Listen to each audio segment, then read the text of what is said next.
Hi friends, ring round classes channel में आपका स्वागत है। तो कैसे हैं? आइए आज का वीडियो स्टार्ट करते हैं हिंदी का पहला चैप्टर श्रम विभाजन और जाति प्रथा सब्जेक्टिव प्रश्न उत्तर के साथ। लेखक किस विडंबना की बात करते हैं? विडंबना का स्वरूप क्या है? लेखक भीमराव अंबेडकर जी विडंबना की बात करते हुए कहते हैं कि इस युग में जातिवाद के पोषकों की कमी नहीं है, जिसका स्वरूप है जाति प्रथा श्रम विभाजन के साथ साथ श्रमिक विभाजन का रूप ले रखा है, जो अस्वाभाविक है। अगला प्रश्न, जातिवाद के पोषक उसके पक्ष में क्या तर्क देते हैं? जातिवाद के पोषकों का तर्क है कि आधुनिक सभ्य समाज कार्य कुशलता के लिए श्रम विभाजन को आवश्यक मानता है और जाति प्रथा श्रम विभाजन का ही दूसरा रूप है, इसलिए इसमें कोई बुराई नहीं है। अगला प्रश्न, जातिवाद के पक्ष में दिए गए तर्कों पर लेखक की प्रमुख आपत्तियां क्या है? जातिवाद के पक्ष में दिए गए तर्क पर लेखक की प्रमुख आपत्तियां इस प्रकार है कि जाति प्रथा श्रम विभाजन का रूप ले लिया है और किसी सभ्य समाज में श्रम विभाजन व्यवस्था श्रमिकों के विभिन्न पहलुओं में अस्वाभाविक विभाजन नहीं है। अगला प्रश्न, जाति भारतीय समाज में श्रम विभाजन और स्वाभाविक रूप क्यों नहीं कही जा सकती है? उत्तर, भारतीय समाज में जातिवाद के आधार पर श्रम विभाजन और अस्वाभाविक है, क्योंकि जातिगत श्रम विभाजन श्रमिकों की रुचि अथवा कार्य कुशलता के आधार पर नहीं होता, बल्कि माता के गर्भ में ही श्रम विभाजन कर दिया जाता है, जो व्यवस्था अरुचिपूर्ण होने के कारण गरीबी और अकर्मण्यता का बढ़ावा देने वाला है। अगला प्रश्न, जाति प्रथा भारत में बेरोजगारी का एक प्रमुख और प्रत्यक्ष कारण कैसे बनी हुई है? उत्तर, जाति प्रथा भारत में बेरोजगारी का एक प्रमुख और प्रत्यक्ष कारण है, क्योंकि भारतीय समाज में श्रम विभाजन का आधार जाति है।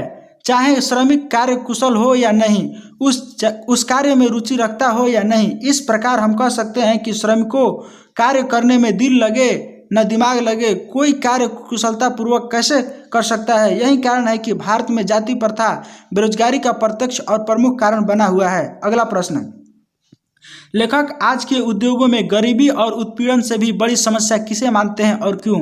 लेखक भीमराव अंबेडकर आज के उद्योगों में गरीबी और उत्पीड़न से भी बड़ी समस्या लोगों का निर्धारण कार्य को मानते हैं, क्योंकि अरुचि और विश्वस्तता बस मनुष्य काम को टालने लगता है और कम काम करने के लिए प्रेरित हो जाता है। ऐसी स्थिति में जहां काम करने में दिल न लगे, दिमाग न लगे, तो कोई कार्य कुशलता से कैसे कर सकता है? अगला प्रश्न, लेखक ने पाठ के किन पहलुओं में जाति प्रथा को एक हानिकारक प्रथा के रूप में दिखाया है? उत्तर, लेखक ने पाठ के विभिन्न पहलुओं में जाति प्रथा को एक हानिकारक प्रथा के रूप में दिखाया है, जो इस प्रकार है। अस्वाभाविक श्रम विभाजन, बढ़ती बेरोजगारी, अरुचि और विश्वस्तता में श्रम का चुनाव, गतिशील एवं आदर्श समाज तथा वास्तविक लोकतंत्र का स्वरूप इत्यादि। प्रश्न 8, अगला प्रश्न कह रहा है, सच्चे लोकतंत्र की स्थापना के लिए लेखक ने किन विशेषताओं का आवश्यक माना है? उत्तर, सच्चे लोकतंत्र की स्थापना के लिए लेखक अनेक विशेषताओं को आवश्यक माना है। बहुविध हितों में सबका भाग समान होना चाहिए, सबको उसकी रक्षा के प्रति सजग होनी चाहिए।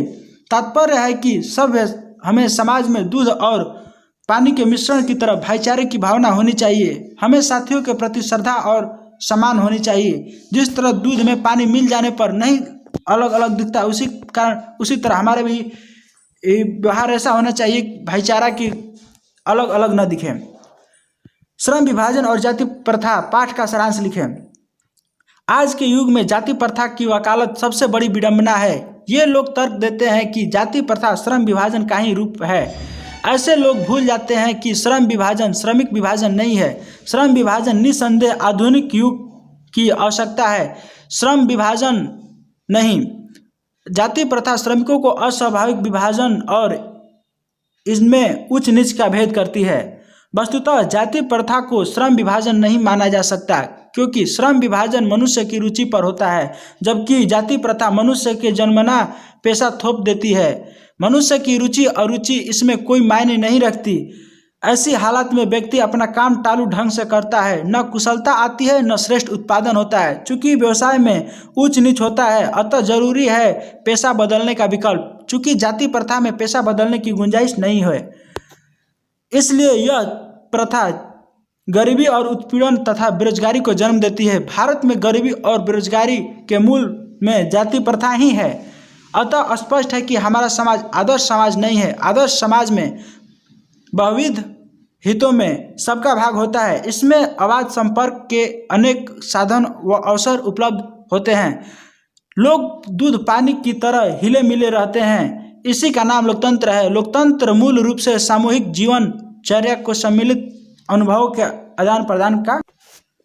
आज का वीडियो इतना है, क्योंकि इस चैप्टर में सिर्फ 9 प्रश्न ही थे जो हमने पूरा करा दिए। अगर आपको हमारा वीडियो अच्छा लगा तो हमारे चैनल को सब्सक्राइब कर ले और इस वीडियो को लाइक कर दे। धन्यवाद।